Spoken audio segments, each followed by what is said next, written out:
expansão não necessariamente tem que ter uma casa nova. É isso que o Satoshi falou. Às vezes os caras vão usar o subsolo. Sim. O que eu tô querendo Já dizer tava lá. todo anexo é uma expansão, mas nem toda expansão precisa de um anexo. É isso aí. Fala pessoal, estamos aqui mais uma semana para gravar mais um Arc 2P. Eu sou o Danilo, estamos aqui também com o Samuel. E aí, galera? O Satoshi. Opa. E a Elis. Oi. E hoje o nosso tema é... O Satoshi está turbinado. Olha o copo de café. Nossa, A gente vai falar mais. Eu tinha visto. O Samuel adora me interromper, cara, na hora de eu falar o Mas tema. a nossa função aqui é essa. Interromper você pra não ficar muito ninguém me monótono. avisou. Continua aí, vai. Qual que é o nosso tema então? Fala aí. Nosso tema. Não, eu não gosto de falar tema. Eu não sou o cara do tema. Nosso tema Tá hoje... bom, eu falo. Fala. Não, pode falar. A Elis, ela não, né, é uma voz mais doce, né? Chama a audiência, vai, Elis. Já é. Anexos e puxadinhos. Muito bem. Acho que tá meio vago isso aí. Anexo e puxadinho. Que anexo? Que puxadinho? Do que se trata isso exatamente? É o que a gente vai falar hoje, cara. Sério? Tell me more. Eu achei que era esse o tema, né? Bom, na verdade, vamos explanar um pouco mais. Anexos e puxadinhos no seguinte aspecto. Claro, a gente sempre aqui fala de arquitetura e de construção, né? E o anexo e o puxadinho, pra melhor dizendo, o anexo não, mas o puxadinho é uma linguagem até quase que coloquial nossa, assim, né? A gente chama puxadinho coisas que vieram depois de um projeto construído, alguma coisa feita, aí houve uma necessidade, aí é isso que a gente vai discutir aqui. De ampliação, Né? Que alguma necessidade coisa assim. foi essa, né? Ou às vezes não foi uma necessidade, foi uma necessidade de criatividade da pessoa que mora lá. Ou foi uma Ele falta de queria planejamento inventar. também. Pode ser também. Aquele projeto meio Frankenstein, né? Na verdade, assim, Isso. também, o puxadinho, ele tem uma certa visão pejorativa. Pelo menos eu enxergo assim. Tem na maioria das essa vezes. palavra, né? A palavra puxadinho tem mesmo.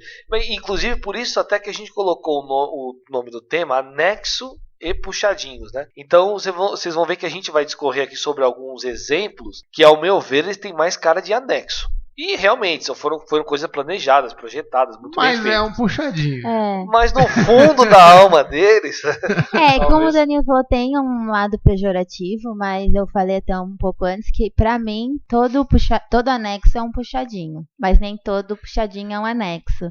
Porque acho que vai de cada um, né, de como que é feito esse puxadinho. Se o puxadinho foi bem feito, a gente promove ele para um anexo. Se ele não foi tão bem feito, a gente mantém ele como puxadinho. Isso aí. Inclusive, a gente vai até... Essa é uma coisa tão discutível, assim, né? Dá tanto pano pra manga, que surgiu uma lei no ano passado que, na verdade, regulariza, de certa maneira. A gente vai também aprofundar mais essa questão. Mas, ou seja, eles chamam a lei do puxadinho, é o nome também coloquial, né? Eu acho que não é o nome da lei. Não, Depois a gente procura. a lei tem um número, né? Mas Lei é a número lei blá, que, blá, blá. na verdade, é a lei que regulariza o puxadinho, uma lei federal. Isso é uma lei federal aqui do Brasil. E, obviamente, o Brasil aqui, todo mundo sabe que o que mais tem aqui... o que mais tem não, mas tem muita gente que costuma fazer essas adaptações nas suas casas, né? Preciso de um quarto a mais, aí o cara construiu lá no fundo e vai aumentando até onde ele conseguir aumentar.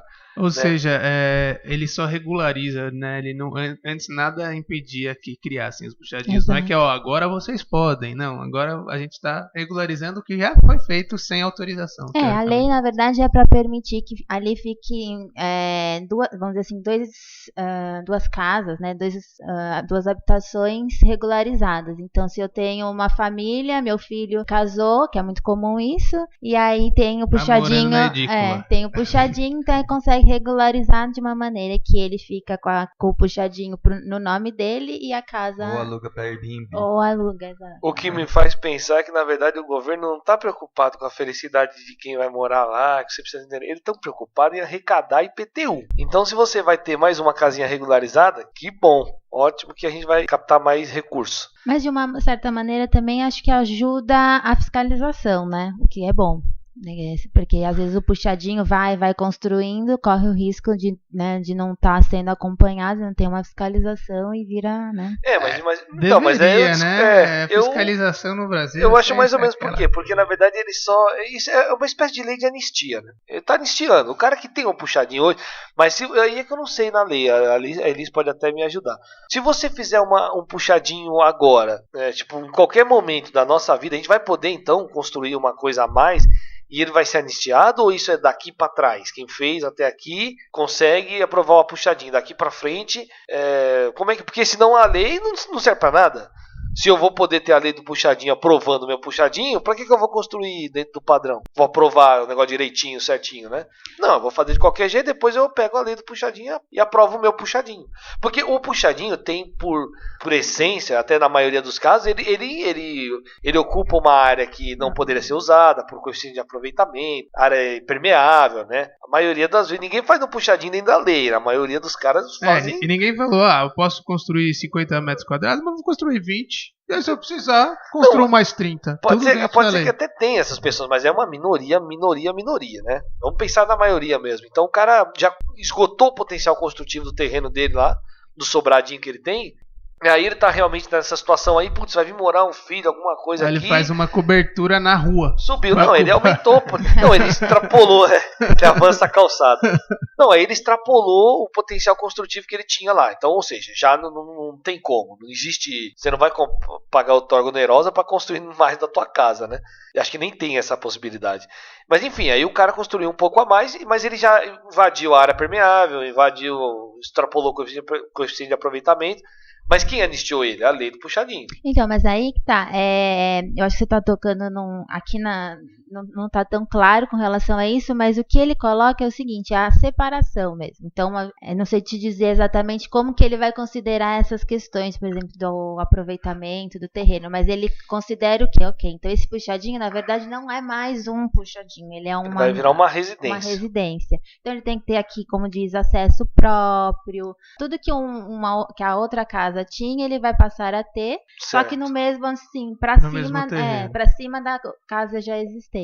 Entendi. Então, mas de novo, realmente não sei mas se aí essa ele lei é bem fala diferente de um anexo, pra mim, na minha Sim, concepção. não, essa aqui em particular, essa lei é relacionada a residências, né? E é puxadinho. E aí a gente tem um exemplo aqui, que a gente vai daqui a pouco falar nele, e aí, Elis, a gente pode voltar nessa questão aí e mostrar o contraponto entre o puxadinho aqui, no Brasil, que tem essa lei da anistia aí, né? E eu não sei nem se eu tô falando anistia, eu não sei nem se é cabível esse termo, mas me parece que é. Né? Não é não. Não é? Você acha que não? Não, eu acho que é sim, é cabível. Sei lá, tenho um pouco de dúvida, mas enfim. E um outro exemplo que a gente vai usar aí do Aravena, né? O arquiteto chileno, que por sua vez fez um projeto lá de habitações sociais, de interesse social, enfim, que ele prevê um puxadinho, né? Uhum. Mas aí é que tá, esse puxadinho tem cara de anexo, né? Porque ele é quase que projetado. Então, né? Mas aí que tá. Nesse caso, eu enxergo diferente o anexo e o puxadinho, porque a lei do puxadinho, ele autoriza, não, como que é? Não é o autoriza que a gente usou. Anistia. Não é anistia. O cara tá com preconceito. Ele regulariza a ampliação da área, mas desde que tenha um acesso separado. Ou seja, ele deixa aumentar a área para que tenha mais uma residência, só que eles não têm ligação por dentro. Então, para mim, é um puxadinho. Ou seja, ele usou da área para fazer duas casas. Mas isso é um puxadinho e não um anexo. Porque você não tem uma conexão entre eles. São coisas independentes. Mas a gente tem certeza sobre esse dado? Aqui tá falando que sim. Ou o cara anistia um quartinho para fazer uma garagem lá dentro. Não, uma das não coisas... entra na lei do puxadinho isso. A lei do puxadinho é só para você fazer uma nova casa. Vai virar um novo endereço. E por isso que uma das coisas precisa ter acesso separado. Entendi. Mas porque no caso do Aravena, né? Só um parênteses. Porque aqui ele fala, por exemplo, quando você faz uma churrasqueira, uma lavanderia e continua sendo o acesso interno pelo próprio imóvel originário, que aí não entra trata de direito real sobre a coisa alheia. Então, nessa hipótese, trata-se de uma mera benfeitoria ou acesso em relação a imóvel. Que seria uma expansão da sua casa somente. Faz sentido isso, porque já fiz alguns projetos que o que estava aprovado e regularizado não era o que estava existente. Né? Nossa, sério, Satoshi? Nossa, é raro isso, hein? Milagre, hein? Normalmente tudo que eu pego já foi aprovado, tá tudo ok na prefeitura. E aí quando entra na prefeitura, entra com pedido de reforma, só que o que já está construído, você já deixa indicado que aí eles vão aprovar do jeito que tá, né? Não tem como mexer isso, então eles têm um bom senso de não demolir o que já existe e entrar depois com um pedido de reforma. Tem uma diferença que é a reforma com ampliação de área, reforma com alteração de distribuição interna, tem um monte dessas coisas. Normalmente o que parece um puxadinho ou um anexo é com ampliação de área, mas normalmente parte disso já está construído e eles não sabem. E não respeita nenhuma das questões do taxa de ocupação, coeficiente de aproveitamento. Normalmente é lá pro fundo, né? Porque aí não tem fiscalização. Você tinha falado aqui no começo que a gente estava comentando alguma coisa, você falou assim, mas quem é que tem um terreno que dá para construir 100 e o cara constrói 50 para deixar, né? Para deixar 50 para construir depois. Então, a gente teve um cliente há um tempo atrás, acho que você até conhece lá, aquele do estúdio de música que a gente fez. O cara tem um terreno grande, tem uma casa construída, normal, aprovada, certinho. E ele queria construir no fundo uma edícula. E ele tinha potencial construtivo para isso ainda, tinha sobra, né? Então foi tudo aprovado normalmente. Então a gente entrou com o processo de aprovação como um anexo mesmo, uma coisa nova a ser construída, né? Anexo ou puxadinho? Eu acho que ali foi anexo mesmo. Mas você entra como reforma. Entrou com... Não, entrou como... mas era uma reforma. construção nova. Era uma construção nova. Não existia nada no fundo do terreno. Não tem nada no terreno, mas como é que você entra como alvará de construção tem um nome específico. Que já tá construído? Eu acho que é reforma com ampliação de área. E aí, enfim, construímos lá direitinho, aprovou, e aí virou uma aprovação agora. O edifício consta na prefeitura como a casa e mais o fundo lá construído, né? Mas aí não é um puxadinho, pensando pela lei do puxadinho, porque não tem acesso separado. Exatamente. Ele só foi uma benfeitoria pro mesmo Foi só uma expansão da área da mesma residência. É que aqui, né, colocam o termo, né, puxadinho, mas na verdade puxadinho não é só da casa. Para essa lei é só o puxadinho no caso da casa, né, residencial, com a entrada separada. Mas a edícula é considerada no termo que a gente, né, popular como também um puxadinho. Mas é só que ela não está dentro dessa lei especificamente. Entendi. Mas o que ainda me deixa com uma certa dúvida é o seguinte, é sobre, na verdade, a eficácia da lei, né? Por exemplo... Você tem dúvida? Eles vão... Eu tenho certeza. Não, eles vão fazer o seguinte, eles vão... Todas as casas que estão com esse problema, né, vão entrar com, sei lá, um processo lá pedindo para que a lei do puxadinho, eu gostaria de separar, porque eu construí 2 casas onde não podia construir. Separei. Quem vai fazer isso depois da lei? Essa é a minha pergunta. Quem fez antes da lei, tudo bem. É uma lei, é por isso que eu falei. Você regulariza uma o que lei já de foi anistia. feito, né? Mas e agora daqui pra frente? Você vai inibir a pessoa de fazer 2 casas juntas? Ou o cara faz 2 e entra na lei da anistia, entra na lei do puxadinho. É isso que eu quero dizer, né? Então, eu não sei se isso... Pra que funciona mesmo? Se é pro que já foi feito, você regularizar o que já foi feito pra que não fique ilegal. Não, mas de repente cria um prazo, sabe?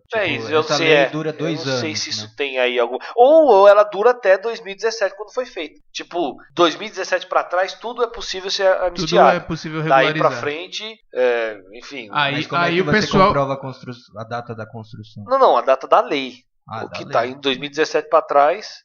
E de aprovação na prefeitura, porque todos os puxadinhos são aprovados na prefeitura hoje em dia. Qualquer casa que foi. Mas é difícil até isso mesmo, né, Satoshi? Tem razão. Não dá, velho. Essa lei é só para eles, que você falou, IPTU, para eles regularizarem o que já foi feito, só que vai continuar sendo feito. Parece uma visão muito pessimista, assim, muito, né, tipo, o governo, mas ela é eu nem falei a palavra governo. Não, mas eu falo mesmo, o Estado. É prefeitura. Me parece que tem uns buracos aí, mas a gente pode até estudar melhor depois, não quero falar bobeira, né? Vamos estudar, é uma lei grande, tem um texto lá falando tudo. Aí depois a gente pode ler e explicar melhor. Mas vamos a nossos exemplos, então. Você quer falar alguma coisa sobre isso aí, Elis? Não, acho que é uma, talvez até relacionado também essa coisa da casa própria, né? Esse incentivo e ao mesmo tempo misturar um pouco na questão da regularização, da fiscalização, mas eu acho que ela tem muitas aberturas, né? Um dos maiores problemas nossos sempre foi fiscalização, né? Muitas aberturas em que aspectos? Muitas fragilidades? Entendi. Então, vamos para os exemplos? Então, solta a vinheta, Satoshi. Só retomando que a gente já tinha começado já mandei a vinheta. Já foi a vinheta, agora já é. Fala, retoma aí. Não, retomando que a gente, antes da vinheta, já tinha falado sobre o projeto, né, do chileno, o Aravena. E aí é interessante, pelo menos que me chama muita atenção, é justamente como se ele tivesse tomado para si a questão dessa ideia do puxadinho ser algo inerente. Já incorporou. Inerente à habitação, vamos dizer assim. Uma coisa inevitável, né? Exatamente. Então já é previsto. Então ele já no projeto ele prevê isso, e acho que é daí um grande diferencial para a gente pensar. Então esse, né, o Danilo falou, então pra mim isso é um anexo e não um puxadinho. Talvez por quê? Por causa da qualidade, você diz? Não, porque eu acho que ele não tem, no caso da lei do puxadinho nossa, ele não foi feita para ter uma outra família com acessos independentes. Também. Ele simplesmente ampliou a área da casa dele, então é um anexo. Ele foi aumentado, mas continua com a mesma função, com a mesma família, com os mesmos proprietários, entendeu? Ele não foi separado com, agora meu filho vai morar separado, então a gente vai pôr uma parede aqui no meio e vai separar as entradas e cada um vive por si. Então, entendeu? é que o que eu tinha comentado, o puxadinho, ele se caracteriza nisso também. É que essa lei que a gente comentou agora de pouco, ela só abrange um tipo de puxadinho. Puxadinho, que é uma casa separada, mas esse daí também, aqui pra gente, né, no Brasil, é considerado também um puxadinho. Chamam de puxadinho. Mas pra quem não conhece, na verdade, só voltando, o Alejandro, projeto, né? O Alejandro Aravena ganhou o Pritzker em 2016, e ele tem esse projeto são habitações de interesse social que chama Quinta Monroy Elemental. Não, Elemental é o nome do escritório. Eu tô vendo só o Tá link sabendo no legal, dele aqui. Tem Iquique, no Chile. Qual que é o nome da cidade? Iquique. Em Fica na região Tarapacá. norte. Fica em Tarapacá. É uma área, me parece... caramba, fugiu a palavra agora, que fica periférica, né? Gente com baixo poder aquisitivo e tal. São habitações sociais, né? E só lembrando, não é um projeto super atual, tá? É um projeto de 2003 e... É interessante a gente saber como é que tá isso agora, né? Não deve estar muito diferente dessa foto aqui. Tá muito diferente de como finalizou o projeto, porque cada um acrescentou o seu puxadinho ali do seu jeito.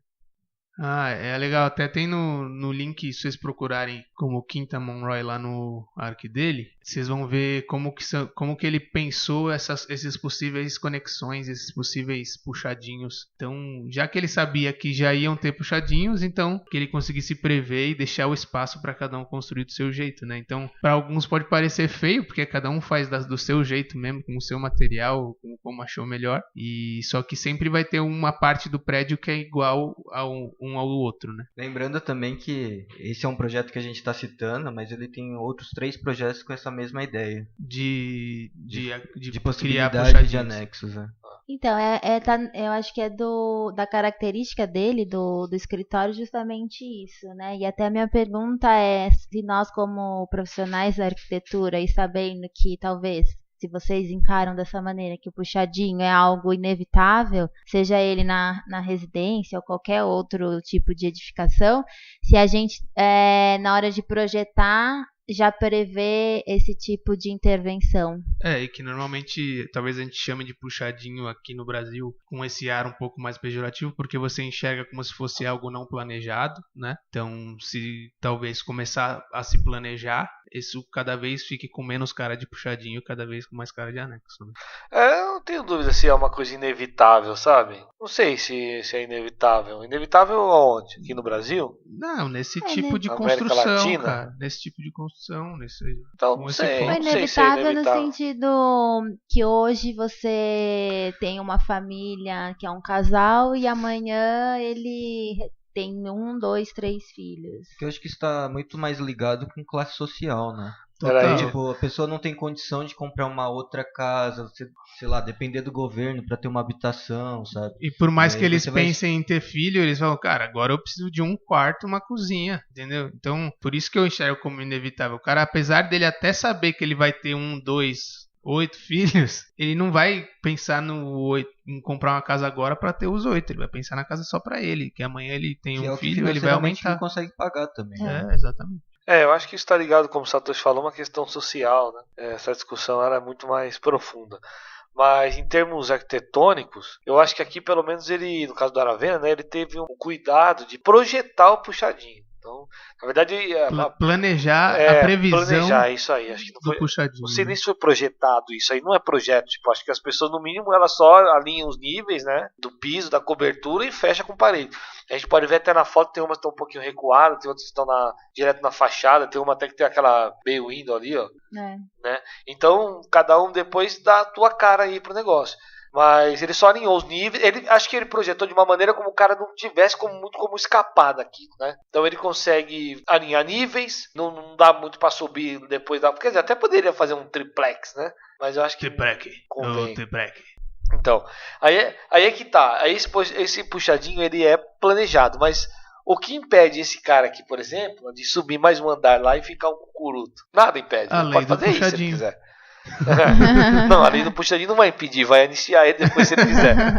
Mas enfim, ele pelo menos teve, acho que essa ideia de projetar os vazios, né? Onde as pessoas possivelmente poderiam ter a ideia de fazer uma coisa ali. Talvez tenha algum tipo de limitação que eles não possam construir para cima, enfim, né? Não dá pra... Eu não sei se há uma fiscalização aí. Aqui, se a gente trouxer para nossa realidade do Brasil, por exemplo, tem ali uns edifícios da CDHU, ali no Rio Pinheiros, ali, margeando o Rio Pinheiros, né, na Marginal, e eles ficam mais ou menos na altura do CEAGESP, só que do outro lado. Eu não vou lembrar o nome agora, eles estão numa encosta, assim. Aquilo foi construído há alguns anos, poucos anos, né, não mais do que 5 ou 6 anos talvez, e hoje eles estão completamente desfigurados, assim. Foi construído uma série de anexos e puxadinhos de maneira predatória, né, não foi tipo como o Planejado, Aravena... planejou de maneira predatória. Então são caixas que avançam para cima da calçada, uma coisa doida assim. A gente pode procurar depois uma imagem aqui, até a galera tá olhando para mim com uma cara meio, nossa, como pode ser isso? Mas aí se vocês verem a foto, realmente é um pouco assustadora até. E sem nenhum controle, sem nada, né? Então, de novo, aí eu dou os créditos aí ao Aravena, que pelo menos ele conseguiu conceber teve essa visão aí de tentar direcionar o puxadinho do cara. Eu acho que isso é bem positivo.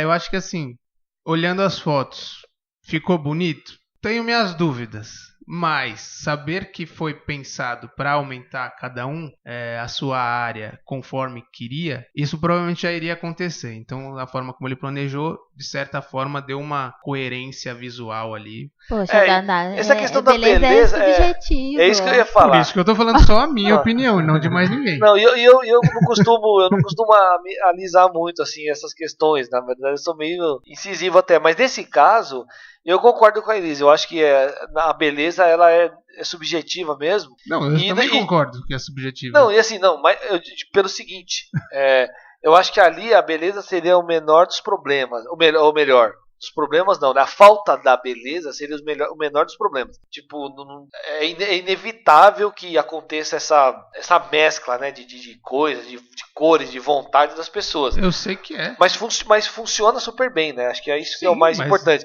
Diferentemente... Eu posso achar feio? Não. Não, diferentemente, por exemplo, desse exemplo que eu dei aqui na Marginal, que além de não ter nenhuma beleza estética, né, funcionalmente também é muito, muito discutível. Se vocês verem, tipo, escadas absurdas de madeira, enfim, onde você vê que não teve nenhum planejamento, o cara construiu porque ele precisava. Eu preciso ter um quarto a mais, eu vou meter aqui no primeiro andar aqui do CDHU. Puf, e foi. Então é nesse aspecto que eu queria pontuar. Sim, mas foi exatamente o que eu falei. Eu não acho que tenha ficado super bonito, mas eu acho que por ter sido planejado e pensado antes, ele tem essa beleza, ele acaba sendo contido e não virando isso que você tá, esse exemplo que você tá dando da Marginal. Não, o exemplo que a gente ia pegar agora é do Museu Tate Modern, né, que é em Londres, que é um museu inicialmente projetado pelo Herzog de Meuron, certo? Que era um edifício que estava há muito tempo em desuso lá, parado, e aí eles projetaram um museu. A nossa conversa vai ser baseada num anexo que eles fizeram posteriormente. O mesmo escritório, né, projetou um novo anexo, inclusive o Danilo teve lá, né? Danilo, você visitou esse edifício? Sim, sim. O que você achou? Que é o edifício anexo. Animal. Não, mas a primeira pergunta, esse anexo ele funciona como o quê? É um anexo administrativo? O que é lá? Não, tem outras exposições ali. Ah, disposição também. Mas tem uma parte administrativa, tem um auditório, né? Tem ali no último andar também, se eu não me engano, tem um... Acho que esse aumento foi só porque a área expositiva estava mesmo apertada. Então, mas aí que tá. eu descobri que esse prédio era um anexo que foi feito depois, agora. Porque quando eu tava lá, pra Você mim, não sabia. essa conexão é muito sutil, cara. Você não percebe que você tá saindo do antigo pro novo, E entendeu? ele parece que ele retoma a linguagem do Sim, outro total. na textura, né? Sim. É um exemplo de um No anexo realmente que se camuflou ali. Pô, Sem usar o mesmo material, né? E é interessante porque Exato. o Tate, o primeiro, vamos dizer assim, o edifício inicial, ele é muito pesado, né? E tem uma característica muito forte ali na Parece uma cidade. fabricona, não parece? Fica do lado do Thames, enfim. E esse anexo, não tive a oportunidade de conhecer o anexo, só o museu inicialmente. Mas assim, pelas fotos, me parece que ele tá ali muito de forma sem tirar a imagem do outro edifício, né? exato. E talvez seja até Tá por isso competindo, né? talvez seja até por isso que você não sentiu que ele fizesse Que foi parte, feito depois. Então, ele é bem legal. E ele mantém algumas coisas, se eu não me engano, do antigo, que é um pouco dessa questão dos blocos vazados, como ventilação em algum dos andares. Se vocês forem ver nas fotos, vocês vão ver que na parte mais alta eles têm uns blocos vazados que ficam uns quadradinhos soltos ali, que façam uma ventilação bem interessante. E no último andar, lá em cima desse prédio novo, do anexo, tem uma vista panorâmica 360 do Tipo do uma topo. varandona. Ele tem varandas pros Tipo um terraço. 4 lados, um terração de vista. E é muito louco porque você também vê a cidade inteira. E ele nem é tão alto o prédio. E também tem uns prédios em volta bem da hora. Dá pra ver. Bem da hora. Os prédios, mano, concretão ali, ó. Nossa, muito legal, velho. Bem legal mesmo. E eles misturam muito concreto com madeira, com esses rasgos de vidro. Cada um de um jeito, cada andar de um jeito. É bem legal. E você olhando por fora, você vê todos esses recortes do prédio que por dentro você não percebe. Parece muito mais ortogonal ali, muito mais quadradão quando você tá lá dentro. Eu não sei se os ambientes eles são separados de forma a você não enxergar nessas quinas todas. Uhum. Então ele é animal. E tem um prédio lindo do Richard Rogers do lado. É exatamente isso que eu tô falando.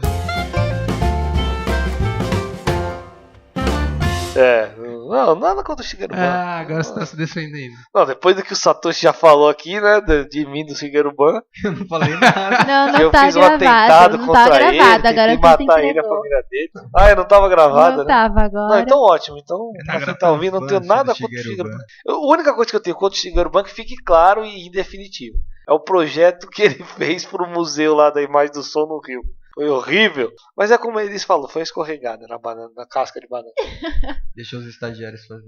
Enfim. E aí então a gente já conecta pro anexo ou puxadinho. Pra falar do Shigeru Ban agora? Opa, É coincidência? você nem tava com o site aberto. Solta a Tava vinheta, distraído compadre. aqui. Bom, o Shigeru Ban. O Shigeru Ban tem um projeto dele também que rolou um anexo bem puxadinho, né? Esse viu uma berruga ali, ó. Puc, e plantaram ali. Mas não foi ele que fez, né? O projeto inicial é dele. O projeto, vamos chamar o principal.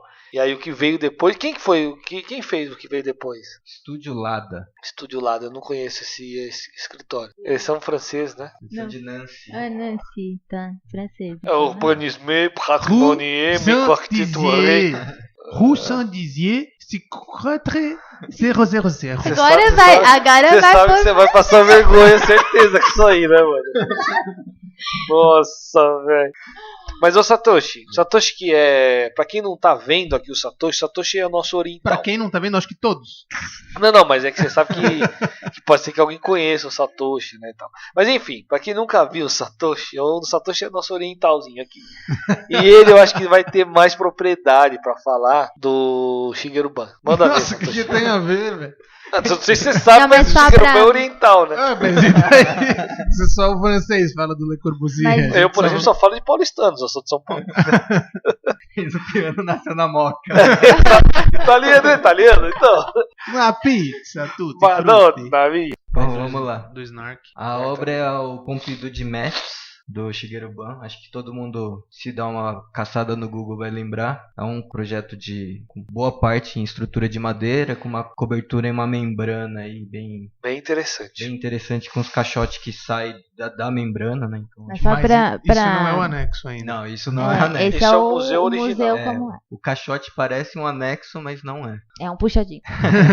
O anexo, na verdade, é um restaurante que surgiu depois. Sentiram a necessidade que precisava ter um espaço para isso. E aí acabou contratando esse estúdio Lada para desenvolver esse projeto. Então, como era um símbolo muito icônico na cidade, a preocupação dos arquitetos foi tentar fazer alguma coisa que não interferisse na fachada do edifício e que ele fosse fácil ser removido caso necessário, né? Caso, fiz merda, sabe? Então vamos tirar ele. Não sem ficou perder. legal. Não dá pra dar Imagina, um mano. Ctrl Z ali, né? Você imagina o escritório lá recebendo essa proposta. Ó, é uma coisa assim, se vocês errarem, se vocês fizerem uma lambança, a gente consegue reverter. Não, tá? às vezes eles nem pediram isso, eles que sugeriram, eu acho melhor a gente fazer aqui solto, qualquer coisa demole, finge que a gente não fez nada, não É. tudo certo.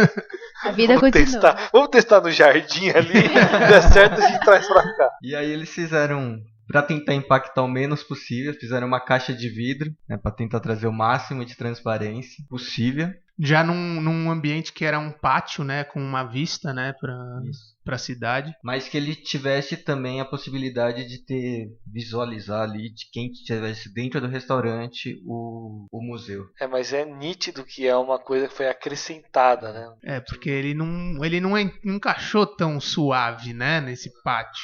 Mas isso olhando de cima, né? Quando eu acho que olha de longe, na fachada, eu Ele acho que some. não tem tanto Então, impacto. na né? fachada não, mas ele não quis nem tentar seguir, talvez aquela curva desse patamar, sabe? Meio que... Eu acho que acho que seria talvez muito clichê, na verdade. O cara ia tentar fazer uma coisa muito, tipo, madeira, né? Isso é muito óbvio. né? Aí acho que eles. Mas às vezes aí eu tô falando uma coisa aqui que não foi, acho que pareceu um pouco crítica, mas não era pra criticar, não era em tom de crítica. Às vezes a intenção do cara foi se diferenciar mesmo. Não é fazer sumir como o Herzog de Meuron fez lá no projeto anterior. Tentar fazer a coisa sumir na paisagem. Aqui não, acho que os caras quiseram, de uma certa maneira, identificar o que existia e o que foi novo. Mas eu acho que a ideia era querer sumir um pouco, porque senão Então, eles mas não isso- teriam feito totalmente separado e qualquer coisa você tira isso. Mas você entendeu? concorda comigo que esse sumir um pouco já tá feito aí pelo fato de ser essa estruturinha de vidro leve? Esse um pouco eu acho que já garantiu. Talvez seja É. justamente por essa visão meio perspectivada ali na implantação que talvez pareça que ele seja muito fora. Talvez na fachada ou andando ali você não enxergue tanto. Eu Mas assim, achei não, elegante, ele é achei que bonito, ficou ele é interessante. bonito. Ó, ficou uma caixinha bonita, ele ficou elegante. O cara não comprometeu a volumetria do negócio, não comprometeu questões de materiais, pelo contrário. Não, também acho que não, mas eu talvez Ficou bom. tivesse Onde é sugerido mesmo algo esse projeto? diferente. Mas a pergunta se ele fosse em outro lugar, ele... Não, eu falei, onde que é esse em Metz? Metz é na França. Beleza. Ou eles. Diga. Mas a minha pergunta é, se ele fosse em outro lugar, Seria ele é igualzinho. esse pra mim é um... Por isso que eu enxergo que ele não foi encaixado tão bem na Ela é uma implantação. obra do Gropius. Mas, ó, Aquela que cabe em qualquer no lugar. meu Exato. critério, esse puxadinho aí recebeu o carimbo joinha, viu? Carimbo de Ó, anexo. Carimbo de anexo, no puxadinho, ó. Carimbado. Bom, não sei se o Shigeru Ban acompanhou isso também, mas ele deve ter aprovado isso, né? Deve ter. Bom, essa aí enfim, quem puder também dar uma procurada lá, é um projeto interessante. Eu digo até do projeto do Shigeru Ban, que é um projeto realmente bem interessante. Bem com esse legal, bem legal. lembrando de madeira, é uma coisa bem louca. Eu acho que o projeto do Shigeru Ban eu acho mais interessante que o anexo, mas Tem que ser, né? Se chama anexo. Quem que fez esse negócio? É do Janovel. Janovel? Jean Nouvel. Nossa, olha lá. Bom, esse é o anexo do Museu Rainha Sofia de Madrid. É um museu que em 92 foi inaugurado no antigo hospital edifício do século XVIII. Tem um dos maiores acervos de arte do mundo, né? E aí ele sentiu necessidade de expandir. E foi então um concurso internacional, quem ganhou foi o escritório do Janovel. E assim, eu estive lá, eu visitei. Quando você entra no museu, você entra pela parte frontal do edifício do século XVIII. E você não tem a mínima noção, disso é que você dê volta ali no quarteirão, que existe esse anexo. E assim, o museu é enorme, já o inicial, né, do edifício do século XVIII. E aí o Jean Nouvel, né, em seu escritório, vem com uma grande cobertura de estrutura metálica, numa cor avermelhada, assim, um vermelho bem, bem forte, e o uso de muito vidro. Então, quando você chega no final da parte posterior, vamos dizer assim, do edifício principal, é que você fala, opa, onde que eu estou chegando? Que você tem noção que você está chegando num espaço que ele criou. É um espaço de muito, muito vazio, ele tira partido do vazio. Assim, eu particularmente achei o modo como que ele utilizou do espaço, tanto a funcionalidade é bem particular, bem, bem feita, ao meu ver, né? E a ampliação tem mais áreas administrativas, biblioteca, auditório. Mas, diferentemente do Tate Modern, você enxerga que aquilo foi feito depois. Sim, e ele é para ser enxergado, sim, como realmente uma ampliação feita em períodos, em época diferente, né? Muito pelo uso do material, principalmente, né? E parece que ele quis chamar um pouco mais a atenção do que o prédio antigo, não? Então, talvez nas fotos parece mesmo, mas quando você tá lá, você não tem essa sensação. Então, a realidade é mais discreta. Mas quando você tá lá dentro, você já tá dentro do museu e você enxerga essa transição. Você acaba enxergando, diferente do Tate, que você acabava não vendo tanto essa diferença. Só que se você tá andando, igual você falou, se você dá a volta na quadra, você acha que são dois prédios independentes. Sim, você teria essa ideia de aqui é uma outra coisa e ali é outra. Eu acho que essa questão até da diferenciação ou da discrepância entre o anexo e o edifício existente, ele pode se acentuar diferente dependendo da situação. Por exemplo, a gente está falando aqui do edifício primeiro, era do século XVIII, você falou? É um edifício do século XVIII, tem uma característica própria, né? Então as janelinhas todas moduladas ali, tudo muito alinhado, tudo muito ortogonal, né? Daquele jeitão mesmo. E ele faria alguma coisa parecida, inclusive até mais do que essa ortogonalidade, é as texturas, né? Então é um edifício todo muito clarinho, aquela pinturinha clássica e tal, telhadinho ali e tal. Eu acho que para ele fazer um edifício anexo que seguisse essa linguagem, eu acho que ficaria uma coisa até meio fake, né? De conectar uma coisa igual, né? Eu acho que ele se destaca, sem dúvida, mas ele não compete nem agride. Eu acho que essa composição, isso é a minha opinião, né? Essa composição, essa nova junção, ela foi feita de uma forma harmônica. Mas quando eu digo que ele é muito diferente, não é uma crítica, é só uma constatação. Só para o pessoal que está ouvindo eles entenderem que do jeito que a gente falou do Tate Modern, que essa junção quase que não é percebida quando você está lá, ou mesmo quando você vê por fora, aqui é bem diferente. Mas você tem ideia também no Tate de serem coisas separadas, você vê que são, né? Blocos diferentes, mas não dá a impressão que foram construídos em épocas diferentes, entendeu? Na minha opinião, na hora lá. Olhando lá o do Tate, me parece que é uma coisa única mesmo. Foi feito tudo junto. Agora aqui é evidente que não foi feito tudo junto. Você vê que um edifício tem uma carona e o outro edifício é contemporâneo, vermelho, os furos no teto, uma coisa, né? Pilares inclinados e tal. Não sei nem se tem pilar inclinado, mas tem uma cobertura inclinada, enfim. Eu acho que isso também tem a ver, essa solução também tem a ver, porque o prédio lá do Tate não é do século XVIII, né? Então ele talvez era conseguiu aproximar mais, né? Essa linguagem podia ser mais aproximada sem ser tão contemporânea, vamos dizer assim. Mas eu acho, não é uma crítica, eu acho a solução bem, bem interessante e acho que também concordo que não agride o edifício antigo. Eu acho que ele conecta muito bem. E eu acho que é isso, né? Sempre a conexão entre um e outro pode se dar tanto pelo semelhante quanto pelo totalmente oposto, né? Se ele tentasse fazer um meio termo, talvez não ficaria tão legal. E eu acho que isso são coisas também dificílimas de você fazer, né? Você tentar aproximar com uma coisa muito parecida, sem ficar aquele negócio fake, né? Tipo, tentar ser uma cópia, e você tentar aproximar pela total discrepância também, uma coisa totalmente diferente, formalmente, até de cores diferentes. E eu acho que é um trabalho assim primoroso desses caras, né? Tanto do Herzog lá em outra ocasião, agora do Jean Nouvel. E, enfim, não é à toa que o negócio está construído lá e eles ganharam os concursos, né? E tem também da característica do arquiteto, né? Do também. escritório, né? Então, o Januel, ele já tem essa carona aí, né? É. De fazer a coisa meio chocante, eu não vou assim. fazer só uma cobertura metálica, eu vou pintar ela de vermelho, porque eu quero que o bagulho... Deixa eu falar o vermelho também, só pra da cobertura, ela vem também do telhado do edifício. Pra remeter ali, tem uma... mas não é um vermelho igual, aí ele fala, bom, não precisa ser igualzinho, aí vamos botar o vermelho. Não, os caras tentaram pintar da mesma cor e não acharam a tinta, tipo assim, né? E aí, anexo, tem o selinho. Esse, eu acho que da Reina Sofia, ele ganhou o selinho de joia. É anexo. Vamos pro último, que é agora falando do... Qual vai ser o último, afinal? Aquele seu, que você gosta de... Na verdade, a gente tinha separado... A gente tinha separado um que era do Renzo Piano. A gente, né? Cada um chamou um, aí eu chamei o do Renzo Piano. Mas a gente lembrou de um outro aqui que eu acho que vale a pena também ser comentado, que é o Museu... É o Mar. Museu Mar, no Rio de Janeiro, né? Que existia lá um edifício também mais antigo e tal, e importante, assim, um edifício muito bonito, inclusive. E esse edifício era um museu, já? Vai me corrigindo aí, Elis. Eu não sei se eu tenho minha informação tá certa. Museu de Arte do Rio, Mar. Isso. Muito bem. E eles precisaram fazer... esse... Oi? De quem que é? O primeiro edifício eu não sei. O segundo é do Jacobsen. Do Jacobsen. O segundo é o anexo ou o puxadinho?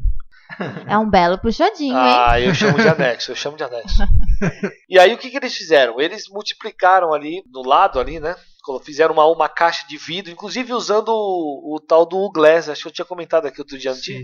Esse aí é o U-Glass. E fizeram uma cobertura que ela pega os dois edifícios, né? Faz essa conexão. Então, por mais que os dois edifícios tenham linguagens totalmente diferentes, o primeiro é bem tradicional, vamos dizer assim, e o segundo muito mais contemporâneo, esta cobertura, mesmo sendo também de uma linguagem muito contemporânea, ela... Tradicional, né? Eu falei tradicional, mas tradicional é tosco, né? Ele é um edifício... né? Então, mas na verdade, assim, ele tem uma linguagem com revestimentos bem diferentes do prédio anterior, mas olhando, por exemplo, numa elevação... Mas a forma, né? Volumetricamente ele é muito igual. Você vê que quase que as lajes mantêm o mesmo alinhamento, né? O formato arredondado ali nas pontas, bem parecido com o prédio antigo. Arredondado não, né? Com chanfros ali no canto. Então, ele é um pouco... Ele quis... talvez agredir menos, como o Genuvel não teve esse medo de agredir, fazendo tão diferente do prédio anterior lá no que a gente comentou, do Reina Sofia. E nesse caso ele tentou fazer um prédio muito parecido com o anterior, só que com revestimentos e com coisas mais contemporâneas. E você vê que eles são prédios bem independentes e a conexão se faz simplesmente por uma passarela e pela cobertura, uma cobertura da cobertura, né? Eu não sei se tem alguma passagem subterrânea aí. Não, ele não tem subterrâneo, porque esse fica também ali do lado, né, do porto. Você tem a entrada no térreo, que você acessa para o anexo. No outro, o prédio, o antigo, você não tem como entrar como visitante, né? Fica a parte administrativa. E aí a exposição, sim, um dos andares, que é o andar que tem essa passarela, você consegue acessar o prédio antigo, que tem uma área de exposição. Mas a concentração maior de exposições está no prédio novo, no anexo. E eu acho que só essa, para mim, assim, tem muito, não só da questão da conversa entre o prédio existencial e o novo, mas o prédio existente, né? E o novo, mas sim a questão da linguagem muito do escritório, como eu falei, do Janovel e até mesmo esse do Jacobsen. Eu acho que é uma linguagem muito... Tem a conversa entre os dois, mas tem muito da linguagem da arquitetura brasileira, a arquitetura do escritório em si. E é aí, então, essa cobertura que dá o tchan do projeto. Uma cobertura suspensa que simula a ondulação da superfície da água. Esse edifício primeiro, né, que já existia, era um edifício dos anos 40. Então você já imagina aí como é que é a carona dele, né? Nossa, tá sabendo ler bem. Tá escrito ali? Não. Falei bobeira. Dos anos 20, então, né? dos anos 10? É de 1916. 1916. É um Pronto. palacete É que do Dom antes João da- VI. Antes da Caixa Nova tinha um edifício lá. Ah, menorzinho. Verdade. Esse aqui a gente não tá sabendo direito porque a gente pegou ele agora.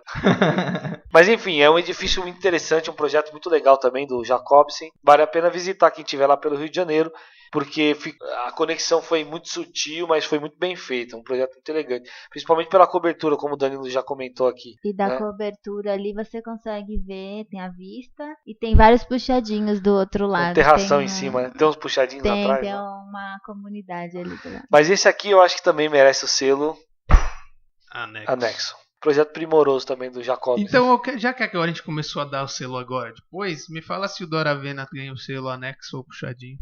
Ah, eu acho que ganhou também, viu? Ganhou. O cara ganhou o Pritzker e Eu tô falando Quase- daquela quase- obra, não do arquiteto. quase que por conta desse projeto Por ele causa ganhou. desse projeto. Você acha que quem sou eu pra não dar o carimbo pra ele? Ganhou, claro, ganhou o selo, né? Ganhou o selo de anexo.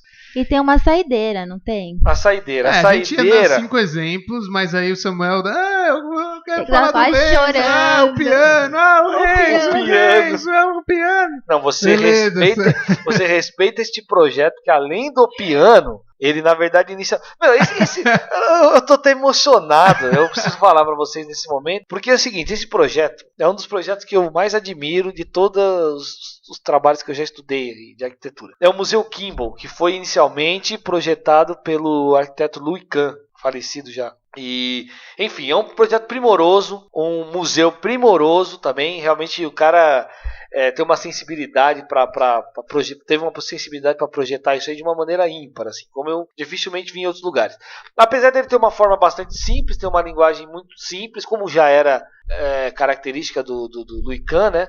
Ele, olhando assim externamente, parece muito básico. Mas enfim, o que a gente está falando aqui hoje é de anexos, né? E aí veio quem, nada mais, nada menos, depois de muitos anos de projetado lá, construído o Kimball, veio o Renzo Piano, e de maneira também não menos primorosa que o Louis Kahn, projetou um anexo que está à frente do projeto inicial, né? E um anexo que leva em consideração as modulações, né?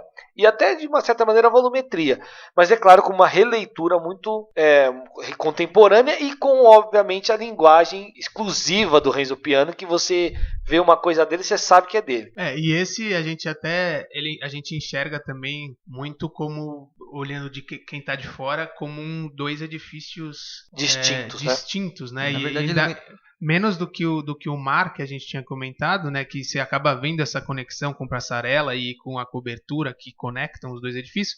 Nesse, a conexão é feita pelo subsolo. Então se você não sabe que aquele continua sendo o Museu de Arte Kimball, você acha que são dois edifícios completamente diferentes, que não tem uma relação, apesar de ter algumas coisas visuais, algumas características visuais do prédio antigo com o prédio novo, que o Renzo provavelmente quis remeter no prédio novo para que tivesse essa conexão visual. Mas mesmo assim, ele é feito uma releitura que quem olha de fora não enxerga essa conexão muito explícita, claramente. Né? Então, mas aí eu acho que é interessante nesse caso, é que fica aquela dúvida, sabe? O cara entra ali naquele jardim, assim, os dois edifícios estão um de frente para o outro, separados por um jardim, que na verdade como se fossem 3 grandes terrenos, vai? Onde está o museu antigo, aí tem o jardim no meio e o museu novo, o anexo novo, né? Então, imagina a pessoa andando naquele meio daquele jardim e ela tem uma sensação de que, puxa, isso aqui parece, tem algumas coisas com uma ligação assim, conceitual com esse, mas não tem uma ligação direta. Aonde você espacial quer ir primeiro? E tal. Você quer ir primeiro naquele prédio mais antigo ali? Parece, dá uma sensação assim que existe alguma coisa que liga os dois, mas não está explícita. Eu acho que isso é o mais interessante. Mas é claro que as pessoas eu imagino que quem vai no museu, ele sabe que é um anexo, né? Tem placas, tem, enfim, mas tem um uma monte de indicação. Pergunta, o acervo, a exposição, desculpa, ela tá mais em outro ou tá nos dois? Eu acho que tá nos dois. Eu acho, pela planta que a gente tinha visto, ela estava mostrando que tinha exposição nos dois, né? Mas, se eu não me engano, no prédio novo tem mais uma questão de auditório, uma também, coisa que não tinha no prédio anterior, né? Tem um auditório no prédio anterior, mas eu acho que ele talvez ficou pequeno, o prédio inicial. E, na verdade, aí foi realmente um acréscimo de programa mesmo. Precisava ter mais áreas expositivas, ter mais, né? áreas de acervo, e esse edifício novo foi muito para isso aí. Desculpa, eu cortei o Satoshi. Não, é que eu acho que ele é muito similar, na verdade, com o projeto anterior que a gente citou, né? Ele tenta seguir muito a questão da volumetria, fazer um link ali O Museu de alguma Mar. forma. Mas Então, que acho ele eles são não tem muito uma similares. conexão física e sim visual, né? Mas isso ele aí. é muito parecido. A ideia, eu acho que o partido ali é muito próximo dos dois. É muito Perfeito. comum, não é uma regra, mas é muito comum o anexo ser mais para áreas como administração, auditório, biblioteca. Mas esse eu não sei, mas no caso do mar é interessante que é justamente Invertido. o contrário, né? Lá as exposições ficaram mais na área onde é o novo museu, né? O anexo, e o outro ficou mais administrativo. Eu acho que muito também por questões relacionadas às necessidades quando a gente fala em relação a expor obras de arte e tudo mais, né? E espaço, né? E eu acho que também tem a ver porque o prédio já tinha sido construído e ele foi transformado em museu, né? Ele era um palacete de Dom João VI. Então, ele foi totalmente adaptado para um museu. Então, quando você constrói um museu já desde o zero, eles falam, esse ambiente para um museu é muito mais apropriado, né? Do que o palacete que a gente usava antes. Já do Janovel, do Rainha Sofia, não. A grande maioria das obras de arte estão expostas no primeiro edifício, no edifício do século XVIII, assim. A adaptação que eles fizeram foi tão boa que conseguiram tá adaptar, melhor. como Guernica, que tem 8 metros, tá lá, enfim. Bom, e eu acho que o Renzo Piano também teve um cuidado extremo, né, em trabalhar nesse projeto, que esse Museu Kimball é uma obra de arte, assim, do Louis Kahn. Então ele teve um cuidado todo especial para não agredir o edifício, para ser uma coisa muito singela, e eu acho que ele teve êxito aí, porque realmente o edifício principal continua lá muito... Você vai falar que o Renzo não teve êxito no projeto dele. O Renzo é um daqueles caras que não escorrega, né? Como diz a Elisa, esse não escorrega, é difícil. É raro. Raro não, pode ter, né? Se escorregou, ninguém viu. Ninguém viu, ele já é recuperou discreto. rapidinho. Ninguém olhou e apontou e riu, né? O Louis Kahn então nem se fala, né? Vixe, isso aí... Mas enfim, acho que... E o Samuel teve quase um infarto, né? Eu ainda não tive o privilégio de visitar essas obras aí. Achei que você tinha ido. Eu também. Não fui. Você falou que Não, foi? que falei que fui, tá louco? Ele falou, não falou? Lógico que não, como é que eu vou falar que eu fui? Não fui. Ele falou. Não, A gente entendeu que... Não, é que eu realmente estudei muito isso daí. A gente só falou disso porque ele falou que foi e agora no nunca final... falei que foi. Corta tudo isso. Eu posso dizer que eu fui pelo Google Street View, já fui. Então acho que é isso. Espero que vocês tenham gostado. A gente ia falar só sobre 4 anexos puxadinho, mas o Samuel sempre tem que falar do Renzo Piano. E aí teve que falar desse 5º, porque o Samuel tem que falar do Renzo. O Renzo Piano ele sempre merece ser lembrado, viu, Danilo? Mesmo que ele esteja fora da lista, ele é um ícone aí, mano. Mas foi uma conversa boa, acho que espero que vocês tenham gostado aí. Agradecer o Coworking Arc por sempre ceder o espaço aqui pra gente, pras gravações e pras reuniões. Contato no e-mail podcast.arc2p@gmail.com ou no Facebook @arc2p ou no Instagram podcast_arc2p. É isso, valeu galera. Valeu, galera. Tchau. Por que você gosta dele? Não, Que ele faz com papelão? Não é isso. É aqui as referências, as últimas coisas que eu vi que ele fez, os projetos, tive vontade de chorar. Você viu a proposta dele pro MIS lá, o museu lá, mais do Som do Rio de Janeiro? Acabou. A discussão tá aí. Encerra aqui. Mas as pessoas, elas acabam às vezes escorregando. Menos o... Foi boa, eu pensei que você ia tentar defender ele.